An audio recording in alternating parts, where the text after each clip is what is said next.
এই কথাটা আমি গ্যারেন্টি সহকারে বলতে পারি, এই লোটে মাছের ফিশ ফিঙ্গারটা একবার রেসিপি ফলো করে দেখে বাড়িতে ট্রাই করলে আঙুল চেটে খেতে বাধ্য হবেন, তারপরে দ্বিতীয়বারও কিন্তু বানাবেন।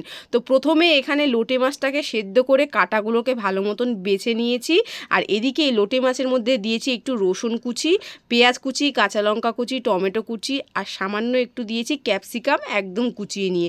দিয়েছি এখানে 4 চামচ মতন বেসন, 2 চামচ চালের গুঁড়ো, পরিমাণ মতো নুন, একটু হলুদ, 1 চামচ লঙ্কার গুঁড়ো, 1 চামচ জিরের গুঁড়ো দিয়ে সমস্ত কিছু ভালো করে মেখে নিয়েছি। একটু গরম মশলার গুঁড়োও দিলে কিন্তু এতে খেতে ভালো লাগবে। এবার এটাকে একদম কাটলেটের শেপ দিয়ে নিয়েছি, যে যেমন খুশি শেপ দিতে পারেন। এদিকে একটা ময়দা গোলা ব্যাটার বানিয়ে নিয়ে তার মধ্যে চুবিয়ে তারপরে এদিকে ব্রেড ক্রামসের মধ্যে কোট করে নিলাম। ব্যাস তৈরি। প্রত্যেক কটা এইভাবেই আমি করে নিয়েছি। আর এদিকে গরম তেলের মধ্যে লাল লাল করে উল্টে পাল্টে কিন্তু ভেজে নিলেই তৈরি হয়ে যায় দারুণ টেস্টি লোটে মাছের ফিশ ফিঙ্গার। এইভাবে বাড়িতে বানানোর খান। টাটা।